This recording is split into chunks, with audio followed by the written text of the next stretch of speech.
Ya, ahí sí está grabando. Ah, no. Sí está Sí, grabando. Ya, me voy. ya. Que Dios les bendiga. Vamos a comenzar esta clase. Vamos a empezar orando.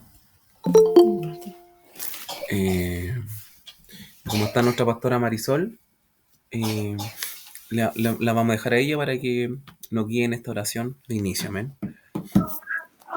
Amén. Que el Señor nos bendiga, dar la bienvenida a todos los que ya se han hecho presentes.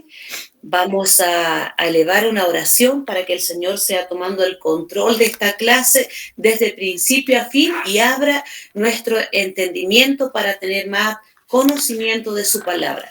Cerramos nuestros ojitos, inclinamos nuestro rostro con reverencia para el Señor.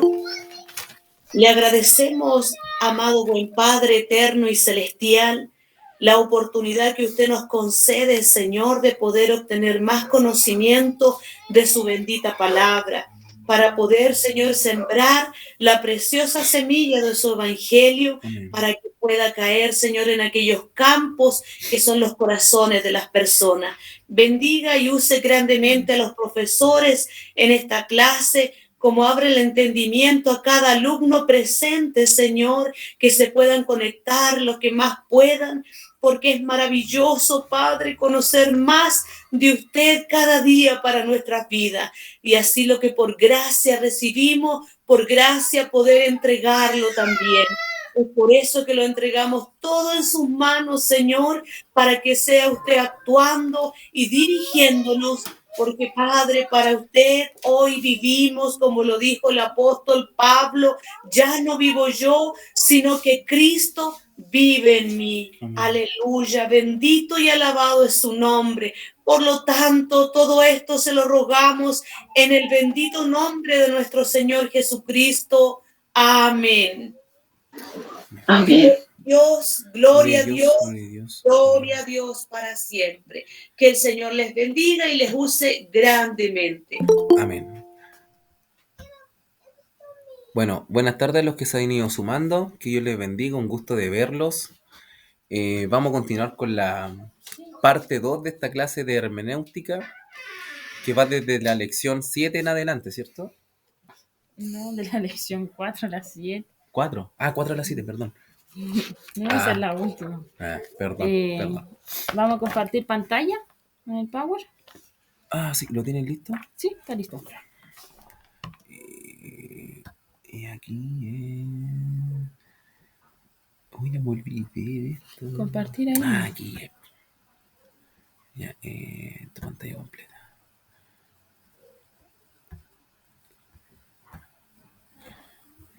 Ya, ahí están viendo nuestra pantalla, sí.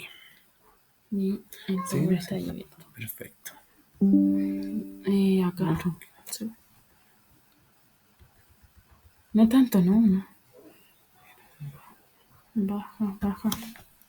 3. Ahí. Esa. Esa.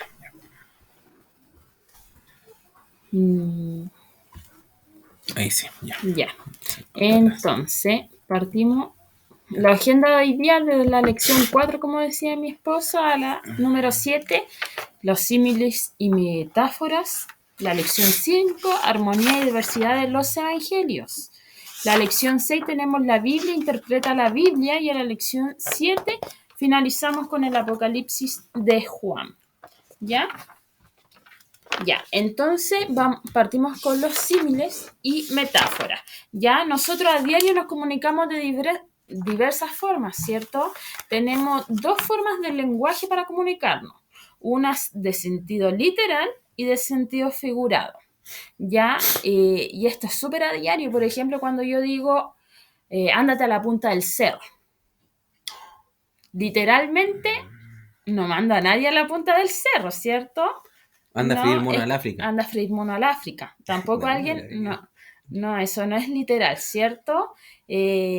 Usamos el lenguaje literal y el lenguaje figurado. Esto es lenguaje figurado, y el literal vendría siendo el lenguaje que ocupamos. Quiero estar solo un minuto. Sí, en vez de. Déjame En tranquilo. vez de ¿Te puedo ir a la decirte, pieza? ¿te puedes ir de la pieza? o ándate a la punta del cerro, es lo mismo que decir puede decir de la pieza, ¿cierto? Ustedes usan este lenguaje figurado, en Chile lo usamos mucho, de hecho tenemos hartos modismos. Sí. Hartos modismos. Sí, po. Sí, pues modismo, pero tenemos hartos modismos, por ejemplo, me fui al chancho, modismos así. ¿A usted se le viene alguno a la cabeza, mis hermanos que están conectados, algún modismo? De hecho, en la iglesia tenemos modismo igual, po. Sí, pues. En la Biblia también se ve mucho esto de los Este hermano ya no camina, este hermano anda en Egipto, este hermano está detenido. Deja que los hermanos digan. Ya se los dije, ya, pero igual alguien que tenga alguno. Porque el hermano literalmente camina. Entonces. Este no tiene dedos para el piano. Este no tiene dedos para el piano. ¿Cuáles son los dedos para el piano? No. O por ejemplo, yo vengo de la tierra de Egipto. Claro, sí, claro, ahí reconociendo a alguien que vino desde una vida sin conocer a Cristo, o yo nací en cuna de oro, sí, a los que nacieron en la iglesia, ¿cierto? Todos esos modismos los tenemos en la iglesia muy presentes y la gente que no conoce a Dios no los conoce mucho, no sabe muy, muy bien qué queremos decir de repente con algunas palabras que a ellos no le hacen sentido, pues. Estamos en la predicación en la calle, estamos hoy en día en este cantón de su casa, en este cantón ocupan harto esa palabra. Exacto, pero esto que nosotros ocupamos diariamente para nuestra vida cotidiana, también los podemos encontrar. Encontramos lenguaje literal, que dice que es aquel que emplea palabras que designan o indican un objeto o hecho de manera objetiva tal cual es. El significado del lenguaje literal es el que aparece en el diccionario, ¿ya? Cuando hablamos literalmente estamos hablando con palabras que vamos a buscar en el diccionario y vamos a entender lo que queremos decir, ¿cierto?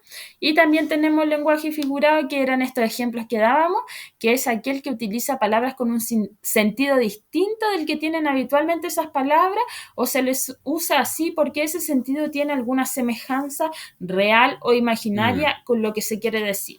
Por ejemplo, alguna semejanza, no sé, ojitos de lucero, una semejanza para las personas que tienen los ojitos claros, o el pelo de oro para los pelos rubios, etcétera, etcétera, ¿ya? Ya, el símil es cuando se hace una comparación formal entre dos objetos buscando impresionar la mente con algún parecido, semejanza.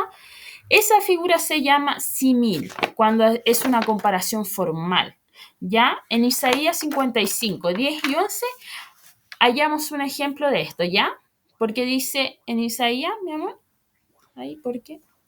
Porque como desciende de los cielos la lluvia y la nieve, y no vuelve allá, sino que harta la tierra, y la hace germinar, y produce y da simiente al que siembra, y pan al que come.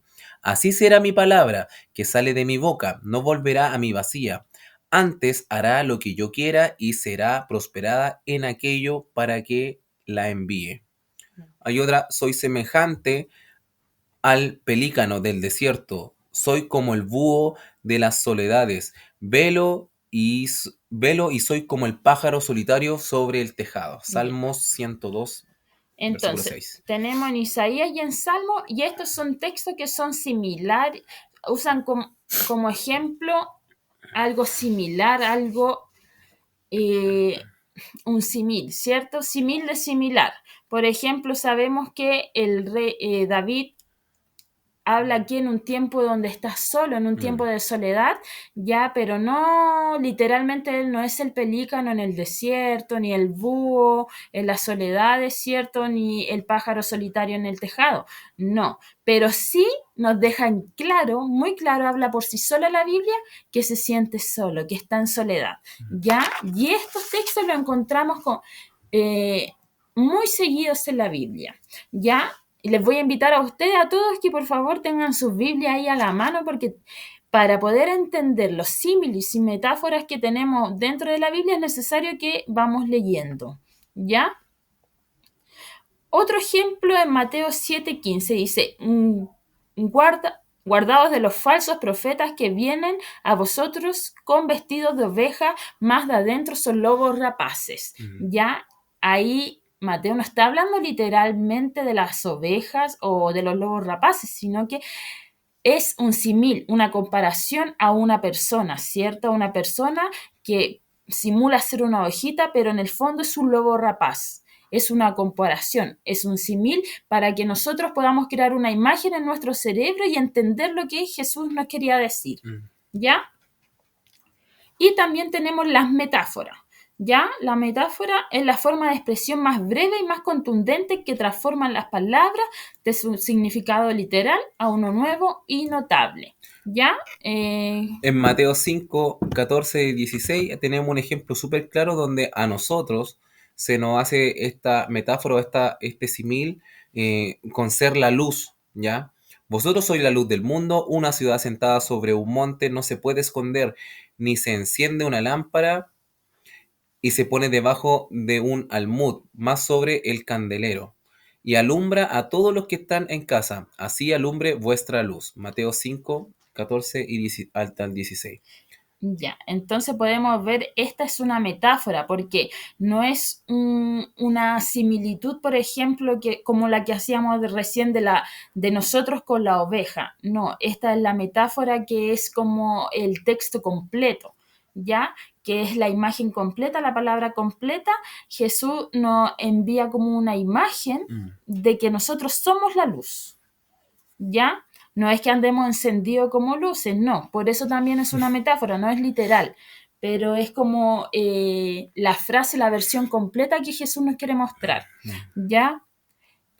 Alguna que usted sepa que quiera compartir con nosotros, porque la Biblia está llena de metáforas y de símiles. Generación de víboras. Generación de víboras, por acá me sopla. Pero alguna que ustedes quieran compartir con nosotros, que de repente han leído. Hola hermana, buenas noches, Buenas profesores. Mi hermana Angélica, que Dios bendiga. Hola hermana Angélica por aquí. Ese versículo que está en Judas, vosotros sois como nubes sin agua, ese estaba conversando recién. Exacto, exacto. ¿Por qué? Porque realmente no somos nubes, pero es la similitud que nos hacen a nosotros las personas con algún objeto o algún hecho, algún acontecimiento, con algún ejemplo, por ejemplo, de la naturaleza. Podemos ver, lo más común son las parábolas que entregaba Jesús, ¿cierto? Eran muchas metáforas las que entregaba Jesús. Incluso hasta la misma palabra de Dios la pone en símiles o metáforas. Por ejemplo, la semilla, la palabra de Dios es como una semilla. Se cayó en buena tierra, en tierra seca, entre espinos, y ahí está haciendo una similitud. Y también de la vida de las personas, que hay corazones más vacíos, corazones más ásperos. Entonces también ahí está haciendo una metáfora, un símil respecto a la vida del ser humano y cómo es la misma palabra también. ¿Ya? ¿Algún otro ejemplo, alguien? Que se le venga a la cabeza así rapidito. Es más fácil que pase un camello por el ojo de una aguja que un rico en el reino de los cielos. Claro. Exacto. Ahí tenemos otra metáfora. Bueno, ahí eso muchas veces se ha malinterpretado así, en el sentido de que piensan que por el ojo de una aguja piensan que es como la aguja que nosotros ocupamos. Para coser. Para coser. Y no, pues son unas pequeñas como entraditas que tenían las fortalezas en ese tiempo en las ciudades y que tampoco cabía un camello, pues era imposible que un camello iba a caber ahí. Y ahí tenemos otra similitud, y que encontramos en la Biblia y que está llenísima la Biblia de similitudes y metáforas. ¿Ya? Mismo Jesús también recibe, pues León de Judá, o sea, no sé. Ahí claro, tenemos símiles que comparan a Jesús. Satanás anda como un león rugiente. Buscando a quien devorar. Claro, exacto. todos esos son símiles que se encuentran en la Biblia. ¿Ya? ¿Alguna duda sobre esto? Una duda, profesores. Sí. El símil y metáfora, en el fondo, ¿se encerrarían en la misma categoría o igual exige su separación? Porque yo me acuerdo que la metáfora siempre llevaba como el cómo, o sea, llevaba el cómo para que fuera una comparación como como que eso lo distinguía. Entonces, por eso pregunto si el símil y la metáfora se podría decir que están en lo mismo o igual tiene que estar separada esa categoría. Ya, sí, están separados, ya, son parecidos pero no son iguales. Ahora, ¿cuál es la diferencia? Por ejemplo, haciéndolo. Yo encuentro mucho más fácil comprender todo esto con los ejemplos y por eso el libro también nos muestra tantos ejemplos, ¿ya? Pero, por ejemplo, en el símil es como la similitud en particular. Es como, por ejemplo, un objeto, una persona comparada con un objeto. Los pecados son como, claro, como, rojos como el carmesí, vendrán a ser como blanca lana. Ahí hay como Una metáfora. eh, Una metáfora. Por ejemplo, un símil sería a Dios comparado con con el león de Judá. Nosotros comparado con la oveja, ¿ya? Esos son similitudes, ¿ya?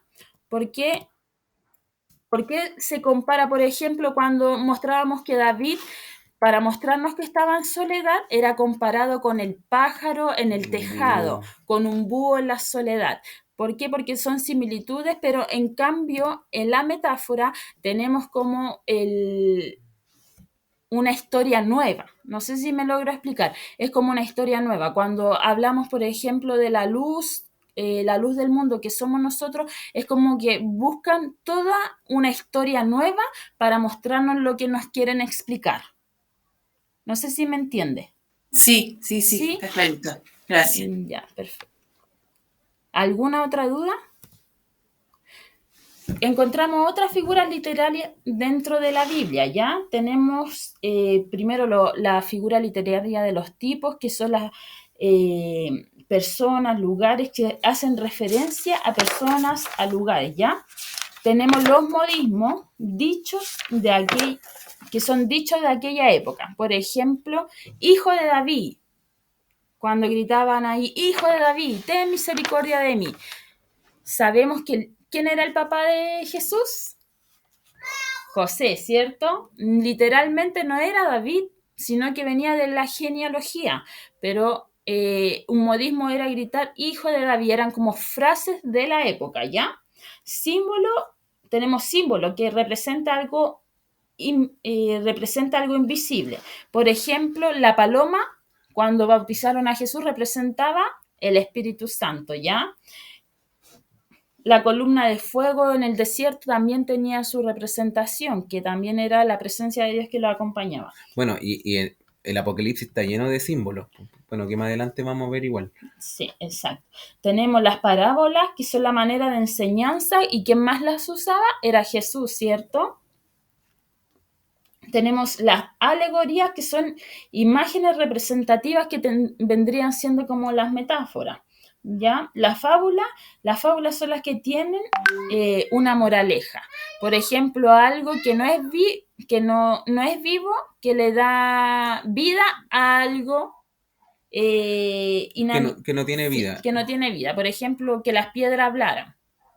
Cuando menciona la Biblia, si las piedras hablaran o que las piedras hablaran, ya es algo inanimado que representa, hoy en día una piedra es difícil que hable, pero se refiere a que hay personas que a lo mejor no creen en Dios y que hablan de Dios, por ejemplo.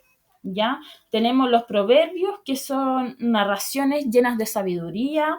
Tenemos dentro de la Biblia las poesías, que son los salmos, los cánticos poéticos, las profecías, que tienen que ver con la exhortación y el porvenir, ¿ya? Tenemos bienaventuranza y también encontramos dentro de las profecías los ay de él que hiciere algo, no sé, que Jesús nos enseña. Ya aquí encontramos algunas figuras literarias dentro de la Biblia, que esto es totalmente volver a lo que estudiamos en quinto básico, no sé, ¿cierto? No, se pasa más adelante, se pasa como en séptimo. Y en la media se refuerza. Así. Bueno, hay que entender una cosa también. Todas estas figuras literarias también están escritas en la Biblia porque la Biblia, su traducción al griego, a las traducciones un poco más actuales, en ese contexto histórico ocupaban muchas figuras literarias. Entonces hay que entender eso también. ¿ya? Nosotros leemos por encima de toda una cuestión cultural también que existía cuando se empezó a traducir la Biblia, ¿ya? Por eso también hay tanto pensamiento crítico, filosófico también un poco de repente plasmado incluso en la Biblia, ¿ya?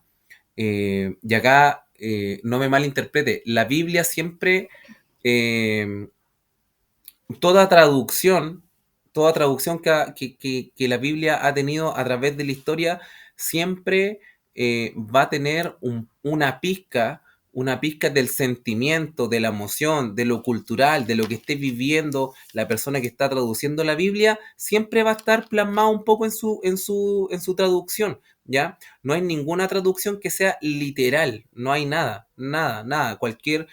Si usted se fija incluso hasta las películas, o serie o lo que pueda ver en la tele, hay cosas que no se pueden traducir del inglés al español porque no ocupan las mismas palabras. Entonces ahí siempre hay que hacer algún juego, el traductor siempre tiene que hacer algo para que en el idioma que se esté traduciendo o en la cultura a la que se va a traducir, la persona lo pueda entender de una forma más sencilla. Y en ese tiempo, como le digo, ocupaban muchas figuras literarias.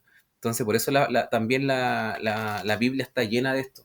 Sí, y que nosotros podemos analizar y comprender, si estudiamos esto, de mejor forma la Biblia, ¿ya? ¿Alguna duda con símiles y metáfora y todas las figuras literarias que podemos encontrar en la Biblia? O si ustedes quisieran agregar algo más. Bueno, y recalcar que nosotros como cultura también vamos poniendo modismo, simbolismo, parábola, como lo comentábamos recién, cosas que son nuestras de nuestra cultura, de esta parte del mundo. Como le decía recién, el hermano está detenido, el hermano no camina, soy nacido en cuna de oro. Esos son modismos, son distintas figuras literarias que nosotros utilizamos también en nuestro lenguaje cristiano, ¿ya? Y que si nosotros tuviésemos que escribir un libro, también lo iríamos plasmando. No sé si se da cuenta con lo que le estoy diciendo. Si Dios nos revelara su palabra, nosotros también iríamos ocupando ese tipo de cositas también para tratar de interpretar lo que Dios nos quiere hablar y de un lenguaje más sencillo y de un lenguaje que nosotros podamos entender. Exacto. ¿Alguna otra duda, alguna consulta acerca de las figuras literarias en la Biblia? Ya, seguimos. Ya. Entonces seguimos la lección número 5. ¿Ya? La lección número 5 es la armonía y la diversidad de los evangelios. ¿Ya? Todos sabemos que el punto de arranque del evangelio, ¿qué es lo que es? Y lo que más estudiamos nosotros al estudiar los evangelios. En la vida de Jesús. La vida de Jesús. Estaba esperando a que alguien me terminara la frase. Ya. ¿Por qué son 4 evangelios? ¿Ya? A ver, Ah, ya, eso, ¿a alguien se le ocurre por qué pueden ser 4 evangelios? ¿Cuáles son los 4 evangelios primero?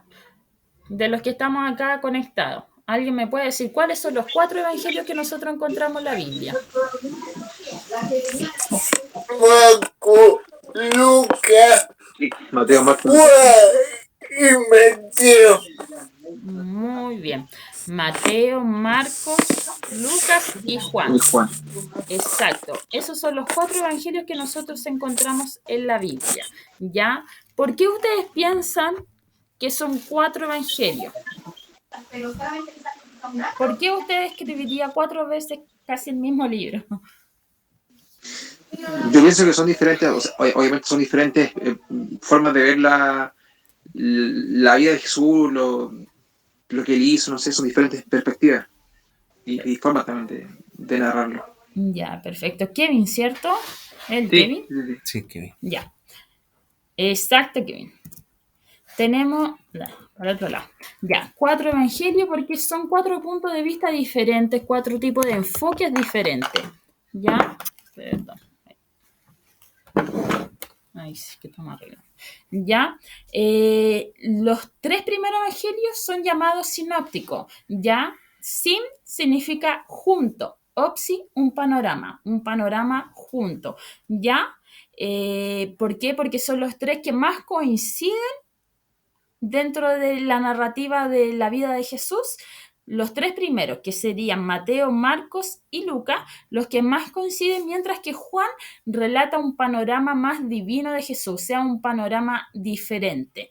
Juan nos dice quién era Jesús y los tres primeros evangelios lo que era Jesús, ¿ya? Ya, en Ezequiel 1:10. ¿Alguien me puede buscar Ezequiel 1:10? El libro de Ezequiel 1:10.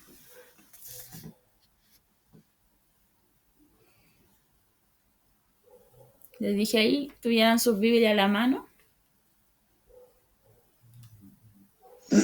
Amén. Viene a tirar. Hermano Daniel, que Dios le bendiga. Y el aspecto de sus caras era cara de hombre y cara de león, al lado derecho de los cuatro, y cara de buey a la izquierda en los cuatro. Asimismo había en los cuatro cara de águila. Amén. Amén. Entonces, aquí encontramos un paralelismo inmediatamente, ¿ya? Y ¿sabe qué? Tome apunte porque aquí hay cosas que no va a encontrar en el libro. Hablen. Yes. Bueno, esta cita de Ezequiel da estas cuatro similitudes que nosotros podemos ver en los cuatro evangelios, que es Mateo, Marcos, Lucas y Juan. Sí. ¿Ya? En el libro de Mateo encontramos el Mesías, que es el rey, ¿ya? Mateo siempre habla del Mesías, del rey, y en Ezequiel está representada como el león. Sabemos que aquí tenemos al tiro un símil. ¿Se dan cuenta? El león que es de la selva, el rey de la selva. Entonces Mateo nos habla del león, del Mesías, del rey. Ezequiel nos habla del león, ¿cierto? En Ezequiel representa a Marcos como el buey, ¿ya? Y Marcos también lo representa como el siervo de Jehová. En Lucas tenemos en Ezequiel representado a Lucas como Jesús el hombre. Hecho hombre. Hecho hombre, y también lo encontramos el hijo del hombre, ¿ya? Y Juan es el hijo, se ve a Jesús como el hijo de Dios y lo vemos como el águila en Ezequiel, ¿ya? Que todo tiene que ver, es similitud todo, ¿ya? Jesús como soberano viene a reinar y a gobernar como siervo. Él viene a servir y a sufrir como el Hijo del Hombre. Él viene a compartir, a identificarse como el Hijo del Dios y Él viene a redimir. ¿Ya? Los cuatro evangelios vemos a Jesús, la soberanía como el rey, la humildad como el siervo, como un buey, la humanidad como el hombre. Él se hizo carne. Él se hizo carne como todos nosotros, y la deidad, que es la santidad, como hijo de Dios, ¿ya? Entonces, los cuatro evangelios crean una perspectiva, cada perspectiva es diferente de Jesús, pero todos juntos crean una armonía perfecta, ¿ya? Podemos ver a Jesús como el Mesías, como el Rey, como el siervo de Jehová, como hombre, como usted, como yo, y como su divinidad, como el Hijo de Dios, ¿ya? ¿Ya? ¿Qué diferencia tienen los evangelios?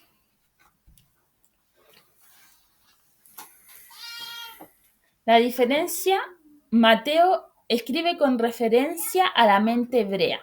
Ya se notan en sus referencias del Antiguo Testamento. O sea, Mateo al escribir escribe a los hebreos, escribe a su propio pueblo, a los judíos podríamos decir, y cuando Mateo escribe, ¿por qué nosotros nos damos cuenta que Mateo escribe a los hebreos? Escribe porque lo vemos de hecho desde el primero de Mateo cuando empezamos a hablar de la genealogía, porque para los judíos era muy importante el antepasado, lo anterior. Entonces, al escribir sobre la genealogía de Jesús, que era ahí, todos conocemos un poco de la genealogía hijo de David cuando escuchamos, ¿cierto? Es una genealogía hermosa y larga la que tiene Jesús, y Mateo parte con esto. ¿Por qué? Por la importancia que tenía la genealogía dentro del pueblo judío.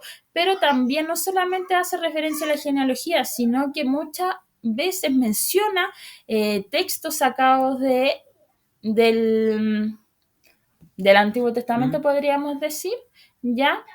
Del Antiguo Testamento sí, y lo muestra. ¿Por qué? Porque esta es una mente hebrea. Mateo escribe con una mente hebrea y escribe para los hebreos, ¿ya? A diferencia de Marcos, que es el compañero de viaje de Pedro, él escribe primordialmente para la mente romana, ya presentando a nuestro Señor como el hacedor de milagros. Ya todos sabemos cuál era el estado social de la época y que ahí gobernaba el Imperio Romano en ese tiempo, ¿cierto?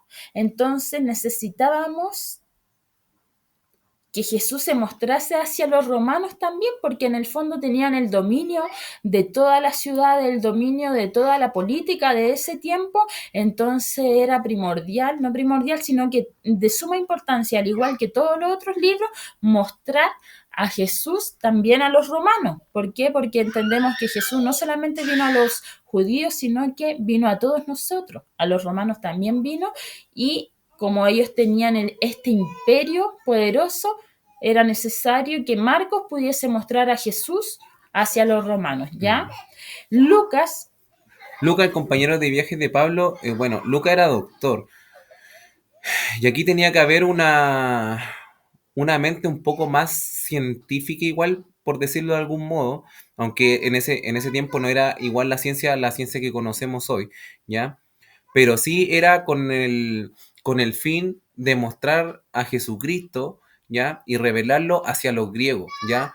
Que era una cultura de mucha sabiduría, de mucho, de mucho conocimiento, ¿ya? Entonces era importante que uno de esos libros, y en este caso Lucas, que era un doctor y era una persona importante también y muy preparado, inteligente, lo pudiese exponer de una forma un poco más, más elevada también hacia los griegos, porque los griegos era una cultura igual diferente, que era de mucho conocimiento. De hecho, los griegos, hay que recalcar que hasta el día de hoy se les conoce por su filosofía, por su pensamiento crítico. Entonces necesitaban una persona que pudiera transmitir bien o proyectar, mejor dicho, la imagen de Jesucristo a esta cultura, que eran los griegos. ¿Ya? Y finalmente encontramos a Juan, el escritor de la naturaleza divina de nuestro Señor, puede ser llamado el autor a la iglesia, pero hay más que un mensaje a la iglesia. Él revela a Jesús a todo el mundo, sin distinción racial, como la revelación divina de gracia y verdad a través del verbo. así es. Juan, él nos muestra a Jesús de una forma tan divina, nos muestra a Jesús de una forma tan como hijo de Dios, ¿ya? Nos muestra quién era Jesús, ¿ya? Podemos ver en Mateo, en Marcos y en Lucas a una mente griega, una mente romana, una mente judía, todo lo que hizo Jesús, dónde iba, seguimos a Jesús a través de estos libros, pero con Juan podemos entender quién era Jesús, cuál es la esencia de Jesús en el libro de Juan, ¿ya? Y así nosotros al momento de leer podemos ir analizando y comenzar a hacer una hermenéutica del libro, ver el contexto para quién fue escrito. Recordemos que está en la clase de hermenéutica y la hermenéutica, ¿qué es lo que es? El estudio, el arte de la interpretación, ¿cierto? Entonces, nosotros al tener claro que Mateo escribe para los judíos, ¿cierto? Que escribe a Jesús como el rey, que Marco lo escribe para los romanos, que Lucas escribe para los griegos y que Juan escribe para todos nosotros, podemos entender de forma más clara lo que nos quieren decir, ¿ya? ¿En qué momento lo escribieron? ¿Cuándo lo escribieron? ¿Por qué lo escribió así? ¿Por qué Mateo ocupa tanto el Antiguo Testamento a diferencia de Juan, por ejemplo? ¿Por qué Lucas es más específico en los detalles? Todo eso es lo que nosotros tenemos que ir analizando y para eso es este estudio, para poder entender y ver la perspectiva de cada uno de los evangelios, ¿ya? Si yo quiero ver, ¿alguien me puede decir qué ve acá?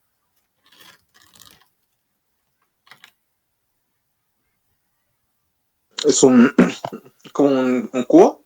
¿Ya? ¿Alguien más?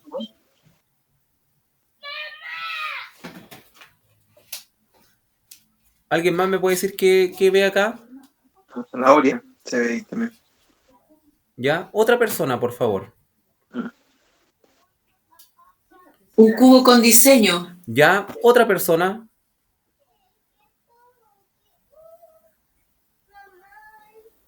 La ¿Un última. juguete para niños? ¿Perdón, mi pastora?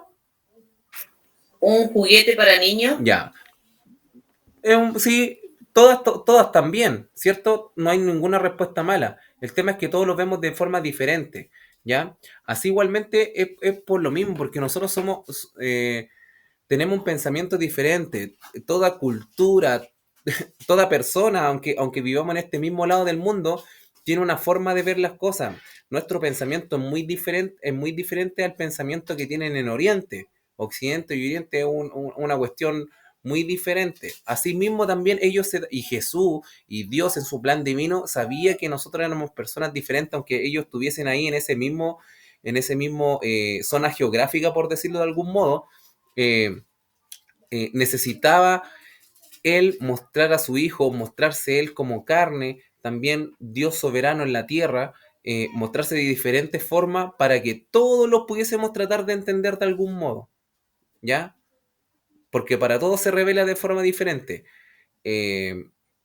A veces queremos colocar a Dios dentro de un tubo de ensayo y pensar que Dios es así como yo lo creo, como a mí se me reveló, y no, po.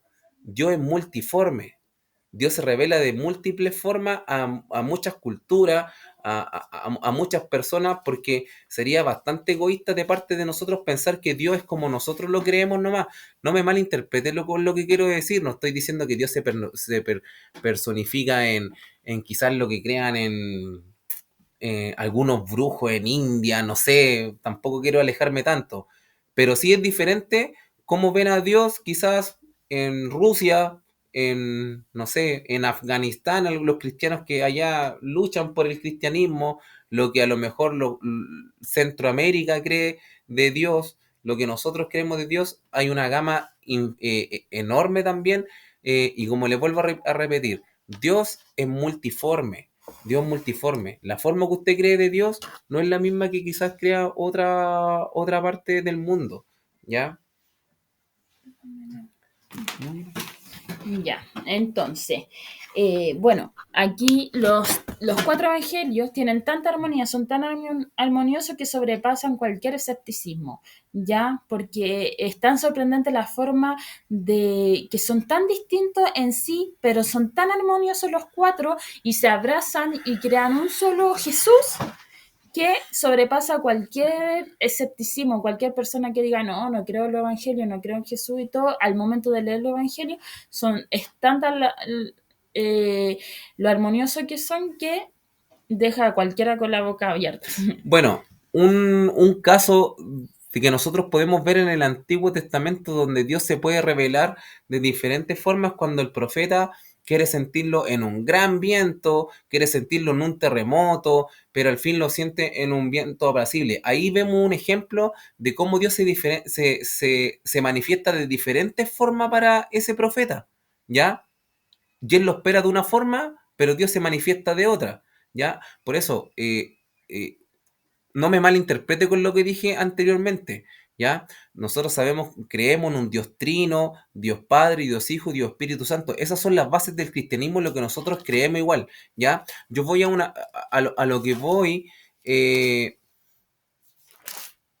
que nuestra mente es tan limitada también para que nosotros podamos pensar que Dios abarca todo lo que lo que nuestra mente pueda pensar y y nosotros podamos entender en su totalidad a Dios. Eso va a ser imposible, imposible, porque estamos hablando de Dios. Nosotros somos seres limitados, y nuestra mente jamás va a poder abarcar todo lo que es Dios, nunca, nunca, porque somos seres limitados. Y quizás si a usted se le revela de una forma, a mi hermana se le va a revelar de otra, a mi pastora se le va a revelar de otra. Por eso les digo, en otras partes del mundo se va a revelar de otra forma, ¿ya? Entonces, tengamos cuidado también cuando nosotros creemos que todo es como lo que hablábamos igual hace clase atrás, las verdades absolutas en ese sentido no existen, no existen, ¿ya? Porque Dios se le revela a usted de una forma, pero no espere que esa persona, que otra persona de otro continente, y lamentablemente acá quizás no tenemos mucho contacto con otras culturas, con otras formas de ver el evangelio o ver la vida cristiana, y a lo mejor vemos como muchas similitudes entre nosotros. Sí, un pequeño ejemplo. Por ejemplo, nosotros tenemos un amigo que es griego. Griego, ¿ya? griego. De Grecia, nació en Grecia. Ya, y un día hablábamos que él hizo un estudio en su iglesia allá en el sur y comparaban versículos bíblicos con la Reina Valera que nosotros leemos, la 1960.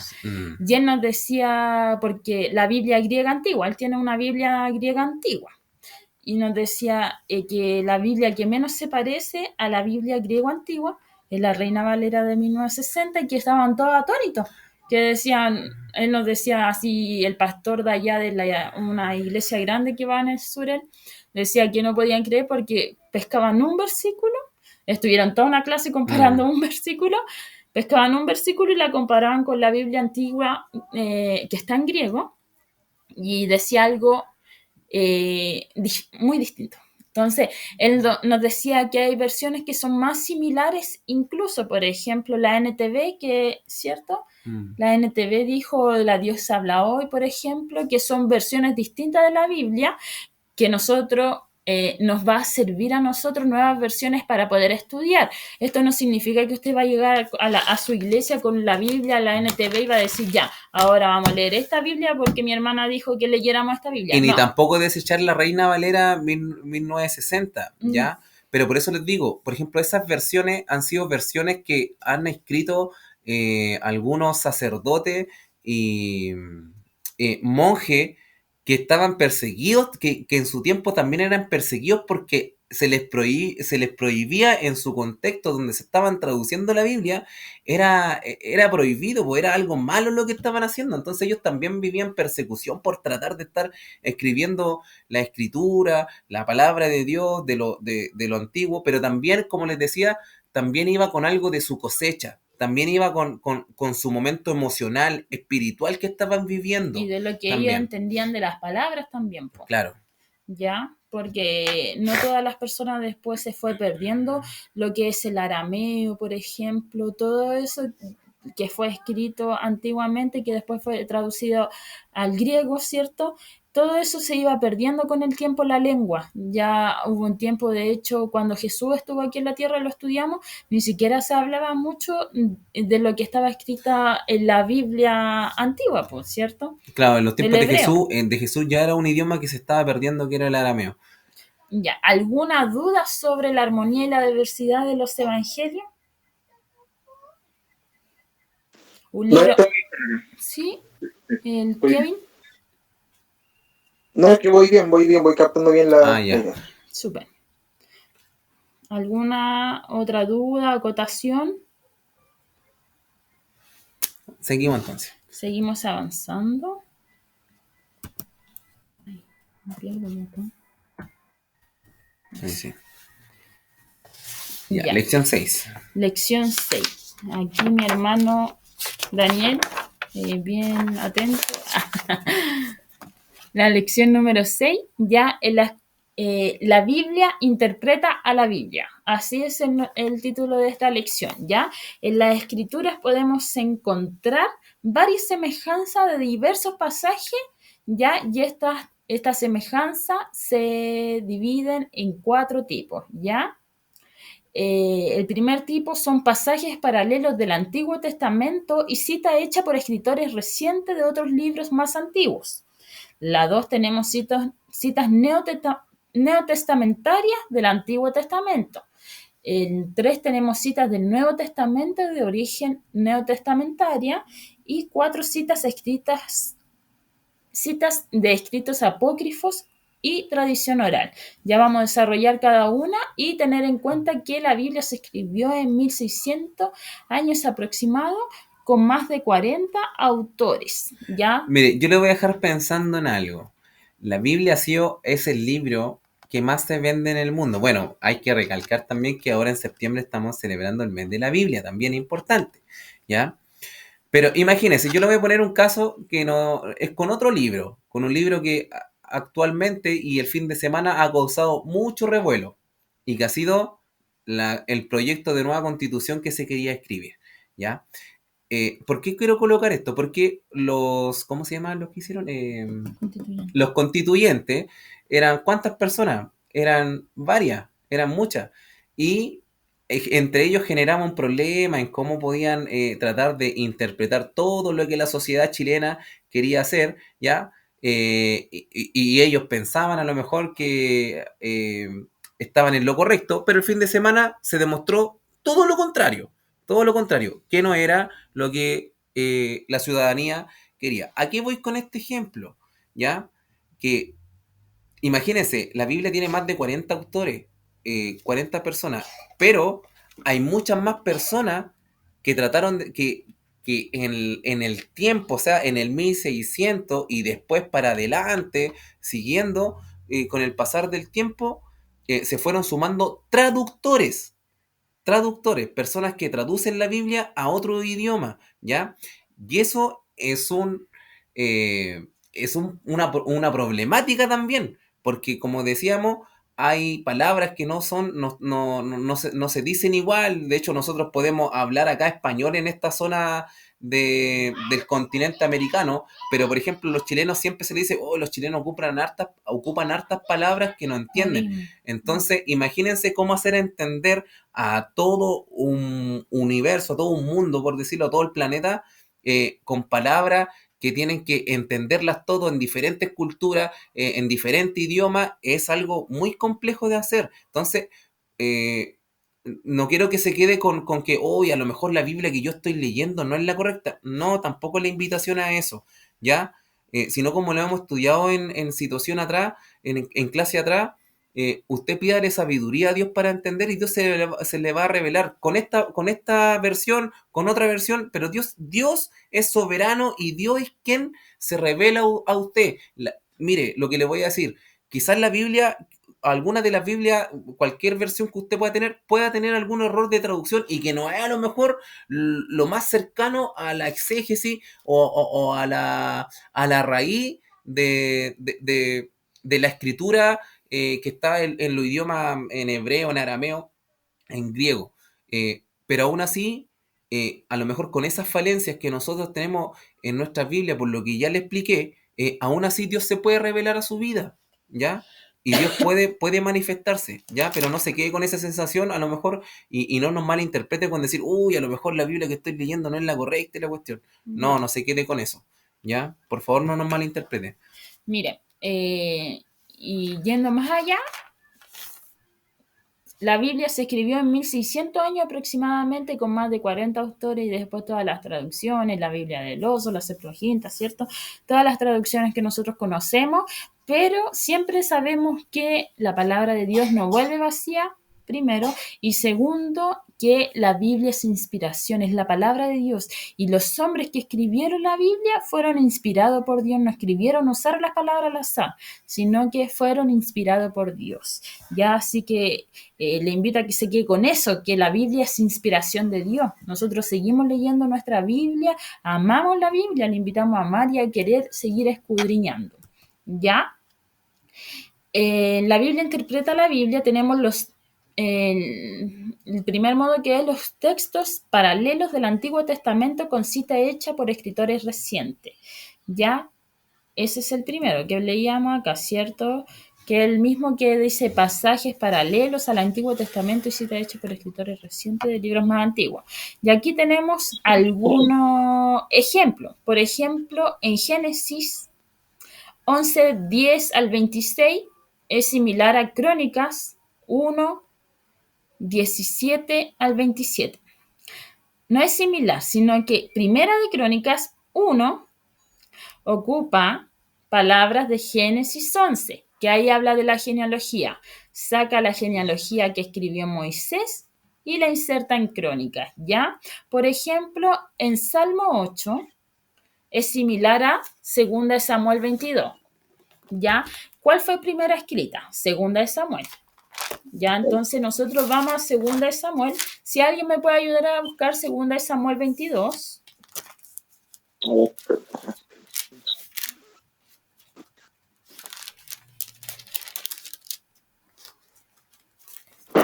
¿22 cuánto es? Segunda de Samuel 22. Y Salmo 8. Sí, déjenme. Ya. 22. Voy con el Salmo 8. 20. 22. Segundo Samuel. Denle lectura. Segunda de Samuel, ¿quién lo tiene? Segunda de Samuel, ¿qué? A ver. ¿Ya? ¿Segundo ¿Quién? Samuel? ¿Quién tiene segunda de Samuel? Yo. Ya. Ya. 22 versículo 1, ¿verdad? Sí. Samuel. Sí. Ya. Sí. Segunda de Samuel 22. Ya dice cántico de liberación de David. Habló David a Jehová las palabras de este cántico el día que Jehová le había librado de la mano de todos sus enemigos y de la mano de Saúl. ¿Sigue leyendo? ¿Sigo? Sí. Dale. Ya. Dijo, Jehová es mi roca y mi fortaleza, y mi libertador. Dios mío, fortaleza mía, en él confiaré. Mi escudo y el fuerte de mi salvación, mi alto refugio. Salvador mío, de violencia me libraste. Invocaré a Jehová, quien es digno de ser alabado, y ser salvo de mis enemigos. Me rodearon ondas de muerte, y torrentes de perversidad me atemorizaron. Ligaduras del Seol me rodearon, tendieron sobre mí lazos de muerte. En mi angustia invoqué a Jehová, y clamé a Dios. Él oyó mi voz en su templo, y mi clamor llegó a sus oídos. Hasta ahí nomás. Ya. Entonces, segunda de Samuel la podemos encontrar en el libro de Salmos. ¿Ya? ¿Quién tiene Salmos 8? Salmo 8. Sí. Amén. Que Dios le bendiga. Amén. ¿Le doy lectura? Sí. En el nombre del Señor dice la gloria de Dios y la honra del hombre. Oh Jehová, Señor nuestro, cuán glorioso es tu nombre en toda la tierra. Has puesto tu gloria sobre los cielos. De la boca de los niños y de los que maman, fundaste la fortaleza a causa de tus enemigos, para hacer callar al enemigo y al vengativo. Cuando veo tus cielos, obra de tus dedos, la luna y las estrellas que tú formaste, digo, ¿qué es el hombre que tengas en gloria? Y en tu dedo para que le has hecho poco menos, y lo coronaste de gloria y de honra. Tú hiciste soñar tentación de tus manos, todo lo que hiciste debajo de sus pies, ovejas y bueyes, todo ello, y asimismo las bestias del campo, las aves de los cielos y los peces del mar, todo cuanto pasa por los senderos del mar. Oh Jehová, Señor nuestro, cuán grande es tu nombre en toda la tierra. Amén. Amén. Entonces tenemos ahí el Salmo 8.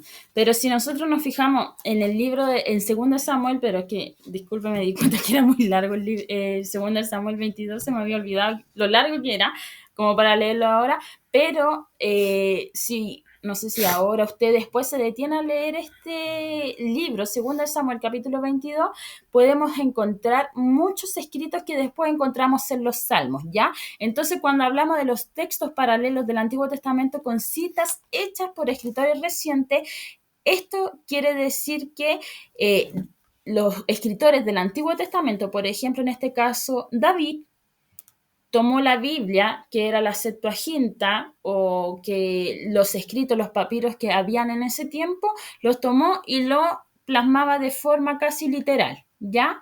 Es como paralelo textual, como dice ahí el Salmo 42.7 y Jonás 2.3. Busquémoslo rapidito ese, Salmo 42.7. A ver, mi hermano Daniel, Salmos 42.7. Un abismo. Ese, y mi hermana esa cita. Sarita, si está por ahí, Jonás 2.3. Salmo 42, 7. Sí, Amén. amén. Léalo nomás. Un abismo llama a otro a la voz de tus cascadas. Todas tus ondas y tus olas han pasado sobre mí. Ya. Amén. ¿Y mi hermana Sarita está por ahí? O si no, mi hermana Valesca. Yo no tengo, lo puedo leer. Amén. ¿Sí? Sí, mi hermana. Léalo. Dice 2:3. 2:3 me dijo. Jonás 2:3. Más echaste a lo profundo, en medio de los mares, y me rodeó la corriente. Todas tus ondas y tus olas pasaron sobre mí. Amén. Bueno, la interpretación de ese versículo bíblico, así como hablando, si se fijan, habla de lo mismo, ¿ya? Y la palabra, la exégesis de esos dos versículos bíblicos, ahí es el salmista y quien escribió el libro de Jonás está hablando del tejón. Y el tejón es cómo interpretaban los griegos antiguamente el de dónde provenía la lluvia, o la lluvia que vino en los tiempos del diluvio, ¿ya? Ellos pensaban que en el cielo había como una puerta, un estanque gigante donde se abría, y que eso era el tejón, lo que le estoy diciendo, y se abría cada cierto tiempo para dejar caer la lluvia o incluso interpretar cómo había sido el diluvio. Entonces ahí el salmista está diciendo, oh, wow, es como que a uno le echen un balde de agua fría y todo eso está viniendo con una carga emocional y él se está sintiendo pésimo porque toda esa agua, por eso dice, tu ola han pasado sobre mí, me siento inundado, ¿ya? Es como claro, una metáfora importante y de cómo él se sentía espiritualmente su vida. Entonces vemos que el paralelo textual que encontramos entre Salmo y Jonás, ¿cierto? Aquí Jonás tomó un salmo de David, ¿ya? ¿Alguna duda sobre el texto paralelo? Es como esto se da en el Antiguo Testamento, eso tenemos que pensar, que en el Antiguo Testamento el que va escribiendo también va tomando versículos que encuentra más atrás escritos. Es como es citar, po. Sí, así se llama el citar, cuando uno quiere establecer alguna tesis o algún postulado de algo, siempre toma a lo mejor otro ejemplo que ya está escrito, sí, para fortalecer la idea que él está planteando. Por ejemplo, en este caso Moisés no podría haberlo hecho porque no había nada antes. No había nada antes. Él escribió el Pentateuco, pero después de Moisés, todos los que vinieron escribiendo después, los profetas, Jonás, Abdías, Amós, Malaquías, Zacarías, todos ellos podían tomar textos que ya estaban escritos, ¿ya? Y esto es los textos paralelos del Antiguo Testamento, son los que son parecidos, ¿ya? O que hacen referencia a lo mismo. También tenemos en el número 2 citas neotestamentarias del Antiguo Testamento, ¿ya? Neotestamentario, eso significa que es relativo al Nuevo Testamento, neo de nuevo, testamento, ¿cierto? Neotestamentaria, que es relativo, entonces tenemos que los del Nuevo Testamento ahora toman textos del Antiguo Testamento, ¿ya? Son citas del Antiguo Testamento que se hallan en el Nuevo Testamento y son numerosas. Por ejemplo, Mateo 8:17, si alguien me puede buscar Mateo 8:17, e Isaías 53:5.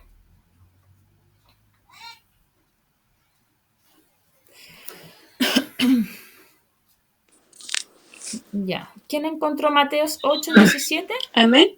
Ya, hermana Sarita. Amén. Dice Mateo 8:17. Sí. Para que se cumpliese lo dicho por el profeta Isaías, cuando dijo, Él mismo tomó nuestras enfermedades y llevó nuestras dolencias. Amén. Amén. ¿Y quién tiene Isaías 53:5?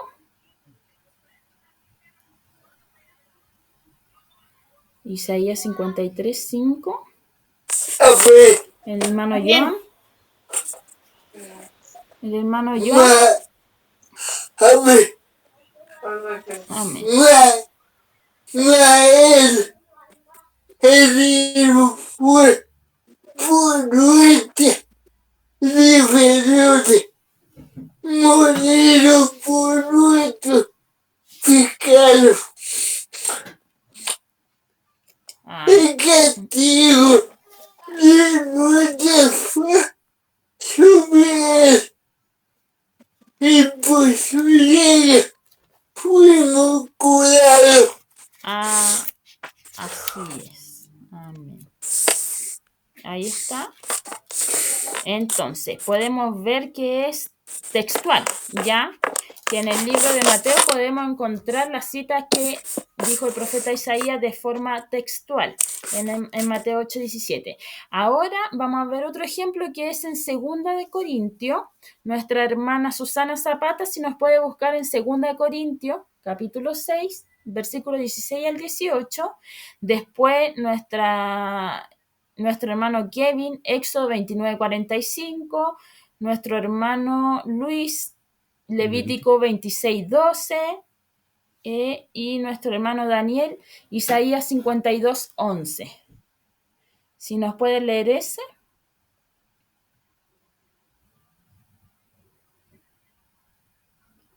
Nuestra hermana Susana tendrá 2 Corintios 6.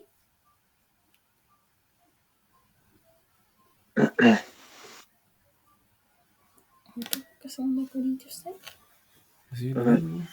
Yo tengo eso ya, por si acaso. Yo acá tengo 2 Corintios. Bueno, voy a leer como la similitud. Dios dijo, habitaré y andaré entre ellos y seré su Dios, y ellos serán mi pueblo. En Éxodo 29, ¿qué dice, hermano? Dice, y habitaré entre los hijos de Israel y seré su Dios. Ya, Y hay una similitud amén. importante. El Levítico 26:12. 26:12, el nombre del Señor dice, y andaré entre vosotros, y yo seré vuestro Dios, y vosotros seréis mi pueblo. Perfecto. Y en Isaías 52:11, hermano Daniel, creo que era. Sí, amén. Apartaos, apartaos, salid de ahí, no toquéis cosa inmunda, salid de en medio de ella, purificaos los que lleváis los utensilios de Jehová. Amén. Entonces podemos ver que aquí Pablo conocía muy bien el texto del Antiguo Testamento y por eso lo citaba, ¿cierto? Y otras veces también los pasajes pueden estar parafraseados, o sea que no necesariamente es literal, sino que se hace una referencia del texto. Ya lo vamos a ver con un texto nomás. En Efesios 5:14, mi esposo va a leer y que alguien busque Isaías 40, del versículo 1 al 3. En Efesios 5:14 dice, por lo cual dice, despiértate tú que duermes y levántate de los muertos y te alumbrará Cristo. ¿Y alguien tiene Isaías 40 del 1 al 3? Hermana Susana. Amén. Amén. Consolaos, consolaos, pueblo mío, dice vuestro Dios. Hablad al corazón de Jerusalén, decidle a voces que su tiempo es ya cumplido, que su pecado es perdonado, que doble ha recibido de la mano de Jehová por todos sus pecados. Vos que clama en el desierto, preparad camino a Jehová, enderezad calzada en la soledad a nuestro Dios. Amén. Entonces aquí podemos ver que no es el mismo texto, pero apunta a una dirección, ¿cierto? Que es animar, ¿cierto? Es levántate, despierta, ¿ya? Eso es lo que apunta ambos textos. Seguimos. ¿Alguna duda hasta este momento en los textos paralelos, en las citas que encontramos en el Antiguo y el Nuevo Testamento? Seguimos con el número 3. ¿Alguna duda? Ya. No, todo bien. Todo bien, ya. Citas en el Nuevo Testamento de origen neotestamentario. Neotestamentario que es relativo al Nuevo Testamento, entonces encontramos citas en el Nuevo Testamento que las sacan del Nuevo Testamento, ¿ya? Son citas paralelas, se llaman estas. Encontramos por montones el Evangelio. ¿Por qué? Porque tenemos, por ejemplo, la vida de Cristo relatada de diferentes formas, en diferentes textos, pero que son muy parecidas. Entonces, si uno, por ejemplo, si yo quisiera hablar hoy día sobre la crucifixión de Cristo, ya y voy a estudiar en Mateo la crucifixión de Cristo, me puedo apoyar en Marcos, en Lucas y en Juan, porque todas hablan de la crucifixión de Cristo igual, ¿ya? En segunda de Pedro, capítulo 3, versículo 15 y 16, si alguien me lo puede buscar, hermana Gloria.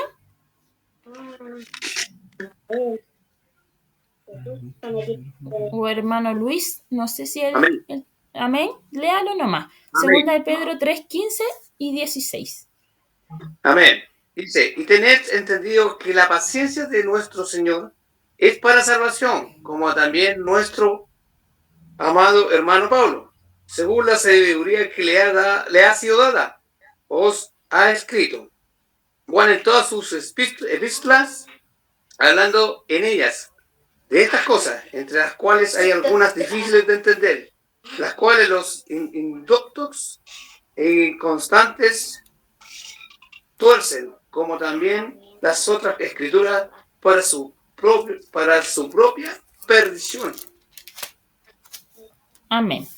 Entonces, aquí nos queda claro que Pedro tiene conocimiento de las epístolas que Pablo estaba escribiendo a las iglesias, ¿cierto? Porque habla incluso de la epístola de Pablo y habla qué dice cada epístola o qué dice un poco la epístola de Pablo.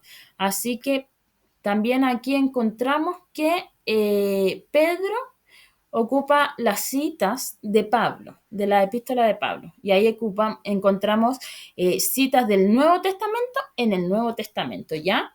Y como cuarto tenemos las citas de escritos apócrifos y tradición oral, ¿ya? Los libros apócrifos son libros que son encontrados también antiguos, muy antiguos del tiempo de donde se encontraron, por ejemplo, los libros, la epístola, los canónicos que nosotros tenemos en la Biblia.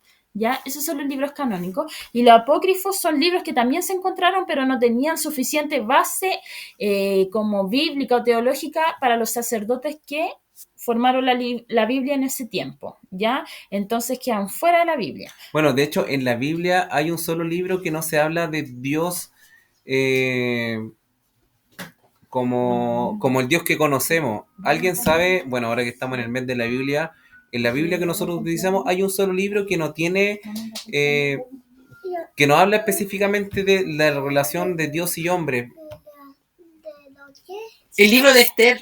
Claro, el libro de Esther es un libro que no habla directamente de la vida de Dios y la relación de Dios y hombre, ya, sino que habla, claro, del reinado de Esther y cómo ha sido eso. Disculpe. Pero el libro de Esther igual entró en el canon de los libros, ¿cierto? Los libros que no entraron en que no son libros canónicos, se denominan apócrifos. Y que sabe que encontramos libros apócrifos dentro de nuestra Biblia, o sea, nombres de libros apócrifos. Por ejemplo, ahí puse algunos ejemplos, el número 21:14 se menciona textual, el libro de las batallas de Jehová. En Josué 10:13, el libro de Yacer. En Primera de Reyes 11:14, el libro de los Hechos de Salomón. Uno dirá, pero si Salomón está en la Biblia y no sé qué. Pero él tenía su escrito. Él tenía su escrito, pero no tenía suficiente fundamento eclesiástico para lo que era solicitado para entrar en el libro en el canon, ¿cierto? En Segunda de Crónicas, 12:15, tenemos el libro de Semaías. Judas, aquí en el libro de Judas, al final de la Biblia, cita el libro pseudoepigráfico de Enoch 3t, ¿cierto? Y Pablo cita poetas. Pablo parafrasea en 1 Corintios y en Tito, cita a poetas como Aratus, Menander y Epiménides, que son poetas de aquel tiempo. Y ahí las pueden encontrar en 1 Corintios y en Tito. ¿Ya? Están esas. Ya, muchas tradiciones semejantes abrieron paso a los Targums, al Talmud y a la literatura judía apócrifa y pseudoepigráfica. Hoy se admite generalmente que las fuentes de donde los escritores del Nuevo Testamento extraen sus citas son el texto hebreo del Antiguo Testamento y la versión del mismo llamada la Septuaginta, ¿ya? Y es lo que recién pudimos leer, que los escritores los escritores del Nuevo Testamento ocupan la Septuaginta, y a la Septuaginta, ¿cuál es? Es la versión de la Biblia, ¿ya? Es la traducción. La Septuaginta, la otra vez lo estudiamos, ¿cierto? Es la traducción al griego, ¿ya? La versión Septuaginta de Malaquías 3.1 es una traducción exacta del hebreo, pero Mateo, Marcos y Lucas armonizan literalmente en una versión que es notablemente diferente. Entonces vamos a buscar aquí en Malaquías, lo voy a buscar aquí rapidito. Malaquías 3.1 dice: habéis hecho cansar a Jehová, he aquí yo envío mi mensajero, el cual preparará el camino delante de mí, y vendrá súbitamente a su templo el Señor a quien vosotros buscáis, y el ángel del pacto a quien deseáis vosotros, he aquí viene, ha dicho Jehová de los ejércitos. O sea, aquí Malaquías nos habla sobre la venida de Cristo, ¿cierto? Pero Mateo, Marcos y Lucas toman este texto y lo armonizan de una forma distinta y armoniosa entre sí, ¿ya? Las fórmulas más comunes para nosotros hallar que hay textos del Antiguo Testamento en el Nuevo Testamento son cuando empiezan así: está escrito, ¿cierto? Así está escrito, según lo que está escrito. La Escritura dice, cuando vemos, de hecho, cuando Jesús es tentado por Satanás en el desierto, dice, la Escritura dice, Jesús cita muchísimo el Antiguo Testamento, ¿cierto? Fue dicho, según lo que está dicho, según lo que está escrito, ¿ya? Y se usan otras formas más, ¿ya? ¿Alguna duda? Para mí es importante que si ustedes tienen dudas, vamos aclarándola al tiro. Yo siento que esta parte era como enredada, pero al ir analizándolo se nos va aclarando, ¿cierto? ¿Alguna duda sobre lo que hemos hablado? No, hermana, queda súper claro, porque cuando lo leí en el libro había muchas cosas que costaba entenderla, pero ahora como las han ido explicando, entonces ya va quedando un poco más claro. Muchas gracias. ¿Alguien más? ¿Alguna duda? ¿No? Ya, entonces ya vamos pasando a la última lección. Ya, también es una lección que es compleja, pero la vamos a hacer de una forma rápida, ¿ya? Ya, la vamos a hacer de una forma rápida porque el Apocalipsis es un libro muy complejo. Muy interpretativo. Muy interpretativo porque todos sabemos que no es literal. O sea, no va a bajar un dragón del cielo y no, eso no va a pasar, ¿ya? Pero es muy metafórico, entonces tiene una gama de interpretaciones que es asombroso. Aquí quiero hacer una consulta. ¿Quién ha escuchado hablar del Apocalipsis? El Apocalipsis dice esto, o se interpretó tal forma, no sé, algo del anticristo, que Osama Bin Laden, que Barack Obama, tiempos finales. ¿Quién ha escuchado? Le invito a que me compartan lo que han escuchado hablar acerca del Apocalipsis. Sí, hay muchas referencias. Ya, hermano Kevin parece que habló, ¿no? Sí. Sí, yo. Y el Joan también habló. Ya. Hermano Joan. Y después Venga. Kevin. Cuando fueron la caída de la torre gemela, se hubieron muchos que dijeron que esto estaba en Apocalipsis y lo interpretaron mal. Ya, muy bien, sí. Porque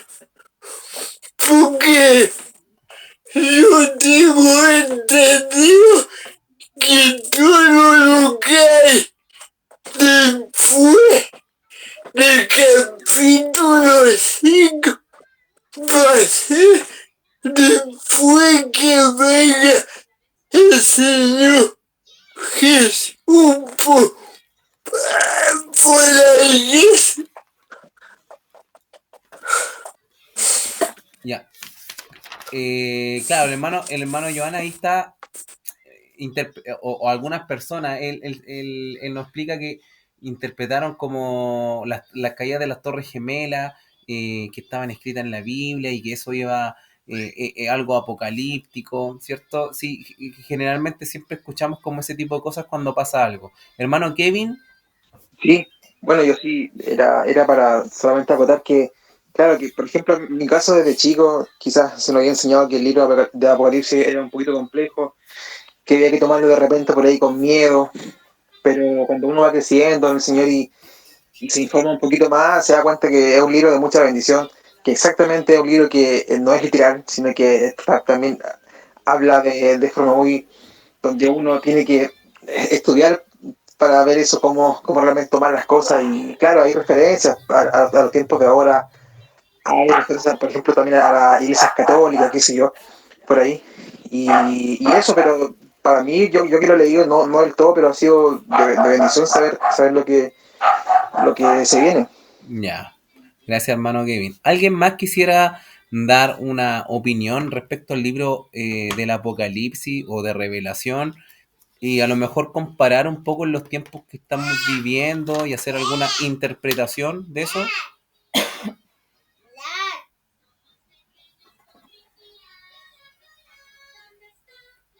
¿Alguien? Yo escuché que Putin era el anticristo. Ya. ¿Alguien que pueda dar alguna interpretación de los tiempos actuales con a lo mejor lo que dice el Apocalipsis y eso? ¿Alguien? Ya, el hermano Daniel, yo estoy seguro que tiene ganas de hablar. Sí, yo. Es que nosotros no nos vemos en el computador, estamos conectados desde el celular, entonces ahí vemos sus caritas igual. No, yo pienso que los sellos, las plagas, eso más o menos se va viendo como más actual con respecto al libro.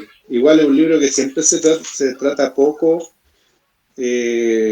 siempre se ocupa el versículo de Apocalipsis 3:20, ¿no? Más que nada como para predicarlo, pero es un libro que en líneas generales se trabaja poco. Exacto. Gracias, hermano Daniel. ¿Alguien más quisiera aventurarse con algo y decir, a lo mejor interpretar lo que dice el Apocalipsis y lo vuelvo a mencionar, con nuestra sociedad actual? Y me lo refiero a nivel mundial. ¿Estaremos en los tiempos finales? ¿Se estará cumpliendo el Apocalipsis? Bueno, hay muchas cosas que están escritas en el Apocalipsis que en este momento se están cumpliendo. ¿Ya? ¿Alguien más? Disculpe, hermano Daniel, disculpe, sí. Es que lo interrumpí. No se preocupe, la interpretación es la que más cuesta, pero muchas cosas que están escritas ahí en el libro ya las estamos viviendo. Ya. ¿Alguien más? ¿Alguien más quisiera escuchar a alguien más, por favor? De verdad. ¿Alguien más que tenga alguna interpretación de nuestra sociedad, de nuestro tiempo actual, con la revelación que tiene el Apocalipsis? A ver, tiene un número. El 13. No tenemos el 13. Del 7. Salió el hermano Luis Herrera. Ya, bien. A ver, hermano Luis, alguna interpretación que usted pueda hacer del libro del Apocalipsis con lo que estamos viviendo actualmente. ¿Se estará cumpliendo el Apocalipsis? ¿Estamos en los tiempos finales? No sé. Es que el Apocalipsis he estado muy poco metido en el libro del Apocalipsis, pero hay una promesa muy grande del Señor en el Apocalipsis que está en el capítulo 21, donde habla de la Nueva Jerusalén y se habla del cielo nuevo, la tierra nueva, de la promesa que Juan deja para estos últimos tiempos. Y creo que es lo que más nosotros hemos querido buscar como seguidores de Cristo, antes de todas las supersticiones y todo lo que se ha dado del Apocalipsis, porque como usted bien lo decía, se habla de las torres, las grandes gemelas caerán, y hay otras cosas que son apocalípticas, pero hay una promesa muy grande en el Apocalipsis. Y yo me quedo con lo mejor del Apocalipsis, que lo que habla del cielo nuevo y la nueva Jerusalén. Y escuchaba una predicación un poco tiempo atrás de los varones voluntarios y había algo que nosotros como hijos del Señor deberíamos tomar esa enseñanza de Apocalipsis 21 y llevarlo a eso. Amén. Y lo demás es como más supersticioso a veces de la parte del hombre. Ya, qué bueno que usted ocupe esa palabra. Quizá yo hubiese ocupado otra, pero por ahí vamos. Lo que pasa con el Apocalipsis, que es un libro que yo me he encontrado con muchas personas en la feria, donde uno escucha amigos, gente cristiana. No, si ya se está cumpliendo, estamos viendo que el Apocalipsis se está cumpliendo y todo lo que estamos viendo, las guerras, todo eso está ocurriendo. Y suman día y mes. Claro, y tienen algunos hasta la fecha exacta algunas personas. Algunos, no, si ya Cristo viene, yo creo que más de 5 años ya no le damos a este mundo porque no, está un descontrol. Hermano, Juan cuando escribía eso, cuando Dios se le revelaba en el libro de Apocalipsis, él pensaba que venía la otra semana. Él pensaba que venía ahora mismo, por todo lo que él estaba viviendo en ese contexto social. Si nosotros estudiamos la historia universal, podemos ver la Primera Guerra Mundial, la Segunda Guerra Mundial. ¿Qué habrán pensado esos cristianos que sabían o habían hablar del Apocalipsis y habían escuchado, no, si van a haber guerra, rumores de guerra antes de que Cristo venga? ¿Qué pensaron ellos? Lo más probable es que pensaban que Cristo estaba por venir, que Cristo estaba así a la puerta. Y a nosotros nos pasa, y todavía no ha sido ay, se me fue la palabra, cuando Cristo viene, ¿El rapto? El rapto, no ha ocurrido nada de eso, po. Sino que Cristo ha venido por vidas personales nomás, po, de forma personal en cada persona, ¿ya? Entonces, a veces muchos cristianos hoy en día caen como en una paranoia, incluso prácticamente, de pensar de que, ocurre algo, y no, Cristo sí, ahora viene, un terremoto, no, Cristo, Señor, viene la segunda venida de Cristo. Imagínense los cristianos que vivieron el terremoto de Valdivia, que la tierra estuvo temblando más de 10 minutos. O sea, imagínense si yo estoy en un terremoto. Yo no viví el terremoto del 2010 porque yo soy del norte. Pero imagínense esas personas aguantando un terremoto que duró más de 10 minutos, la tierra temblando fuerte, así. El terremoto más grande de la historia de la humanidad. 9. Entonces, que tiene registro. Entonces, imagínense qué pensó esas personas. Si usted está ahí de verdad, uno piensa al tiro, Cristo, en la venida de Cristo me voy a ir y a lo mejor voy a interpretar un montón de cosas. Ahora vemos a lo mejor gente escuchar cuando empezó este conflicto con Ucrania y Rusia, al tiro obviamente empezaba una tercera guerra mundial, quizás ahora sí que viene Cristo. Y siempre se está interpretando el Apocalipsis con nuestros hechos actuales. Y le vuelvo a repetir, Juan, cuando escribe el Apocalipsis, él está en un momento de persecución, está arrestado, él había pasado por un proceso súper difícil, igual, él había sido quemado en aceite, había sido torturado, estaba preso, o sea, estaba viviendo un momento súper duro en su vida, po. Y que nosotros a lo mejor no lo hemos vivido literalmente como ellos vivieron el cristianismo o cuál fue el precio de seguir a Cristo, ¿ya? Y por eso escribían con tanto énfasis también y Dios se les revelaba así, de esta forma también el Apocalipsis, pero no debiésemos ser personas que debiésemos interpretar de mala forma y por algún evento aislado decir, sí, ahora sí se está cumpliendo el Apocalipsis, ¿ya? La interpretación del Apocalipsis es un libro súper complejo, no hay que tenerle miedo ni nada. Yo siempre cuando chico igual, y la mayoría yo creo que crecimos hasta un poco cuando algún hermano, hoy día la palabra de Dios se encontrará en Apocalipsis 17 y uno dice, no, va a estar dura la palabra hoy día, y uno que era más chico, yo me iba hasta con miedo de repente para la casa. Uno llegaba a soñar que Sí, po. se iba toda la familia y uno se quedaba. Y eso es verdad, y yo veo que muchos se ríen porque probablemente les pasó. Claro. Exacto, pero aquí nosotros tenemos que ver lo más profundo porque el libro de Apocalipsis, partimos diciendo que no es un libro literal, ¿ya? No es un libro que uno lo lee y es totalmente metafórico. Ya los que han tenido la oportunidad de leer el libro de Apocalipsis es totalmente metafórico, ¿ya? Tenemos que ver, como decía aquí mi hermano Cotelo, mi esposito, el libro de Apocalipsis fue escrito por Juan en la isla de Patmos, ¿cierto?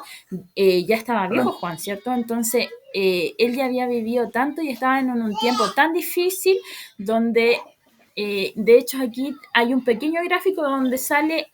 ¿verdad que pueden ver? El Ahí está. puntero se ve, sí. Sí. Está en ¿Ven el puntero? azul. Ah, sí, está ahí en el azul. Dice contexto histórico del libro Apocalipsis, ¿ya? La expansión del cristianismo en el siglo I, esto sucedió en el siglo I, ¿cierto? Trataban de expandir el cristianismo hasta lo más profundo, pero también había una situación política muy difícil en este tiempo, ¿ya? Porque ya no querían nada con la iglesia, o sea, con los cristianos, ¿ya? ¿Por qué? Porque había una persecución en ese tiempo, ¿ya? Porque Roma, que era el imperio romano, ya había tomado dominio de toda Europa. Aquí dice, tomó el dominio completo de toda Europa meridional y occidental, el norte de África, Asia Menor y el levante mediterráneo. Ya el libro de Apocalipsis está dirigido hacia las iglesias del Asia Menor. ¿Ya? Y piense que toda esa expansión del imperio romano no fue una expansión que se hizo con paz. Aquí venimos con paz, imponiendo nuestra religión, nuestro imperio. No. Eso significó mucha sangre. Exacto. De hecho, no sé si se recuerdan, los griegos, por ejemplo, eran conocidos por ser filósofos, por ser eruditos, inteligentes, ¿cierto? Pero los romanos, ¿por qué eran conocidos? Porque eran dictadores, por los soldados romanos. Todos conocemos, sí, eran un imperio, ¿cierto? Entonces todos conocemos a los soldados romanos, las dinastías que tenían, ¿cierto? Entonces los romanos exigían la adoración a sus dioses. Y los cristianos no querían adorar a los dioses, ¿cierto? Exigían que los súbditos adoraran a los emperadores, ¿ya? Los cristianos no participaban de festividades paganas, ¿ya? Y empezó a correrse la voz del cristianismo por todo el imperio. ¿Y qué trajo esto? El cristianismo nos decía, va a venir Jesús, el reinado de Jesús se establecerá aquí en la tierra. Entonces, si a un emperador le dicen, oye, va a venir un Jesús y se va a establecer el reinado aquí en la tierra, obvio que se iba a enojar. Entonces Pablo estaba en una persecución y ya no habían amigos de Pablo, ya estaban todos muertos. La persecución, presos o muertos. Pablo ya no se rodeaba de gente cercana, de gente de confianza en ese tiempo. Y en este contexto, Pablo escribe el libro de Apocalipsis con el fin de animar a las 7 iglesias del Asia Menor. Entonces, cuando dice aquí en Apocalipsis 1:9, yo, Juan, vuestro hermano y compañero de la tribulación, en el reino de la perseverancia de Jesucristo, estaba en la isla llamada Patmos por causa de la palabra de Dios y del testimonio de Jesucristo. ¿Ya? Ay, perdón. Ay, ¿cómo se puede hacer eso? Ya lo leíste. Pero aquí Pablo perseveraba, estaba en medio de la tribulación, ¿cierto? Llamaban esta isla y, perdón. Entonces Pablo nos dice, él anima a la iglesia, ¿ya? Pablo lo que trata de hacer a través de este libro es animar a la iglesia, perdón. Juan, dije todo el rato Pablo. Juan trata de animar a la iglesia a través de este libro, ¿ya? Nos dice que Cristo viene en breve, ¿ya? ¿Y qué pasa si usted escucha eso? Cristo viene en breve y que va a ser como un relajo para el cristianismo.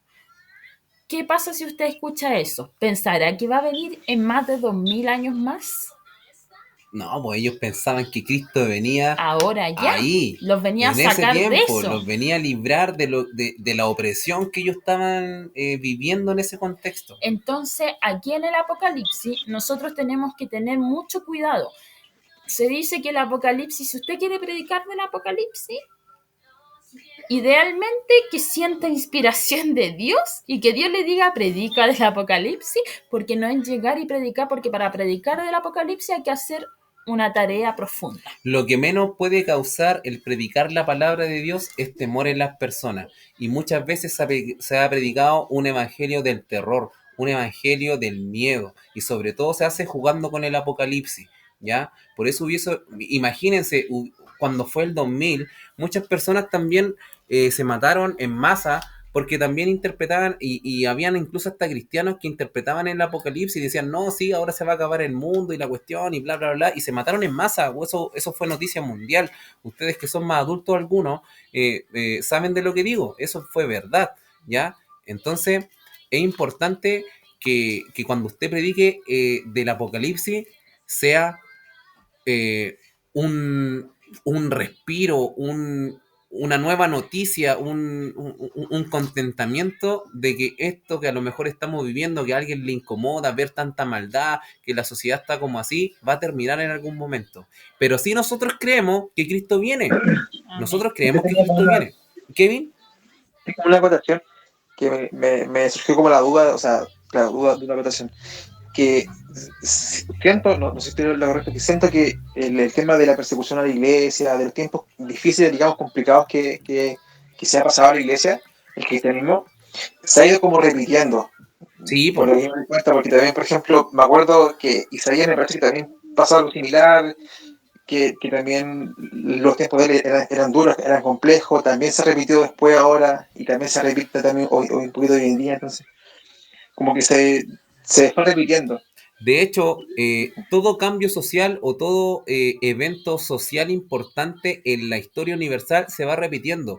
Las sociedades no son estáticas, po, y se van cumpliendo ciclos. Y no solamente en el cristianismo, sino por eso digo a nivel mundial.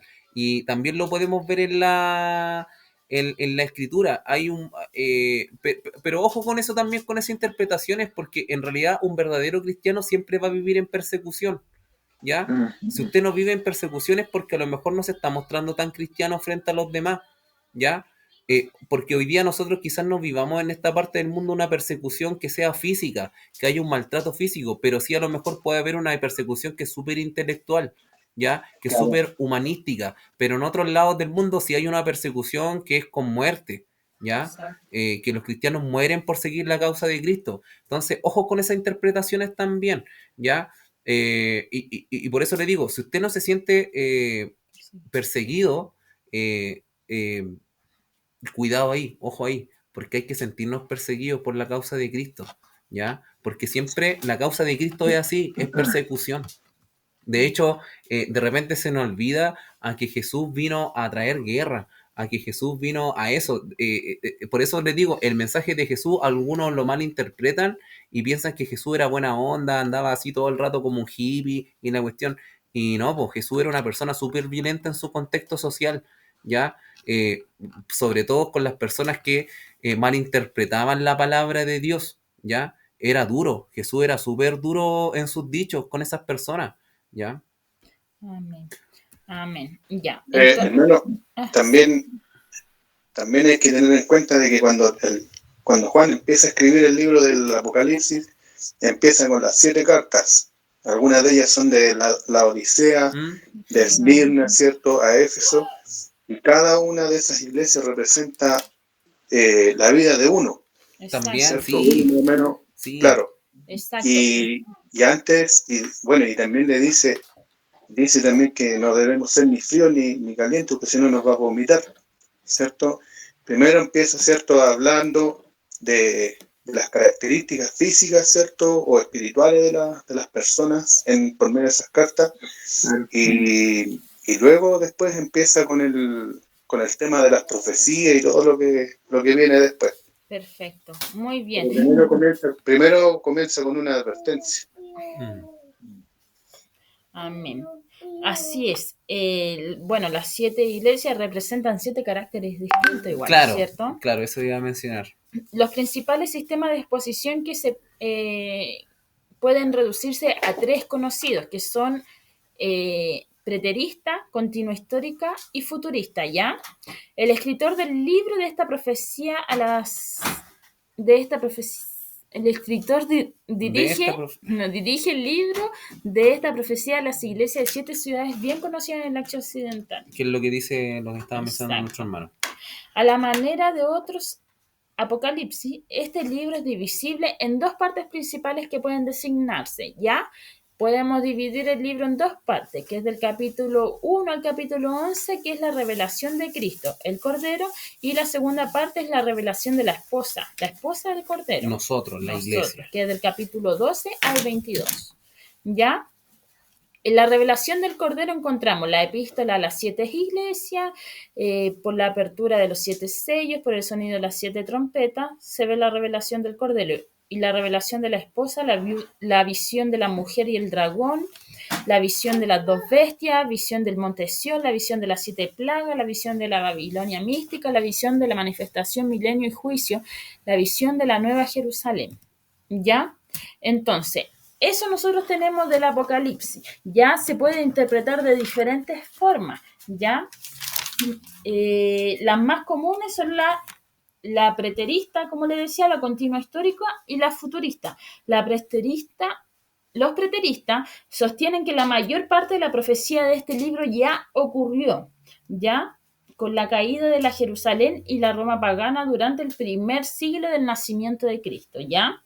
La continua histórica, que son las que tenemos acá, ya formas de exposición del Apocalipsis, es la mayor parte de estas profecías ocurrieron en la historia del Imperio Romano y de la Europa moderna, y tenemos otro grupo que es el futurista, ya que dicen que los acontecimientos de este libro ocurrirán en el final del mundo. Ya de estas tres formas se puede interpretar el Apocalipsis, ¿ya?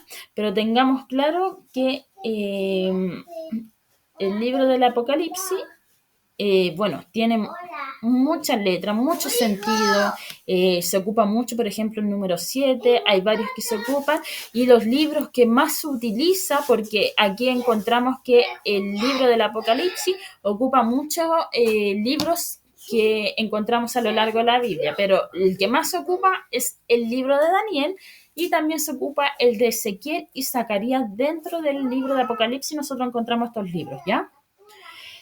¿Qué más podemos decirle del Apocalipsis? ¿Ya?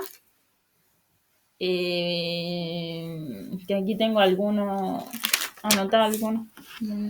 Bueno, está en los libros finales, hoy no recuerdo bien, porque no se me vino ahora a la mente, está cómo es la ciudad de Dios, como la Nueva Jerusalén, está específicamente, geométricamente, las medidas, las formas y todo eso. Siguiendo con la clase, o sea, con todas las clases que le quedan a ustedes, porque este es el primer año, más adelante se va a hacer un estudio mucho más profundizado del Apocalipsis. Ahora, Bueno, ¿alguna duda, alguna consulta con lo que hemos visto el día de hoy?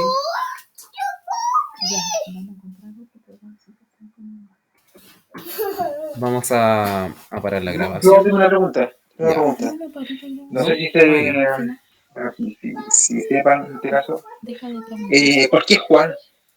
¿Por qué Juan fue el elegido, digamos, para poder recibir esta revelación?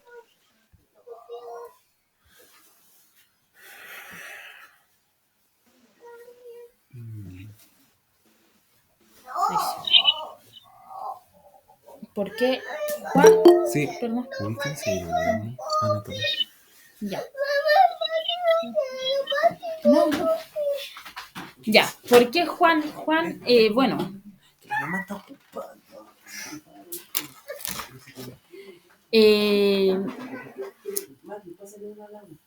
Juan.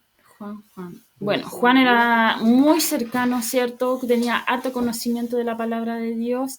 Él fue uno de los que murió más viejito, ¿cierto? Y él ya había vivido mucho. Yo creo que solamente por una cuestión de que solamente él estaba vivo. Mira, ay, papito, que te pisa.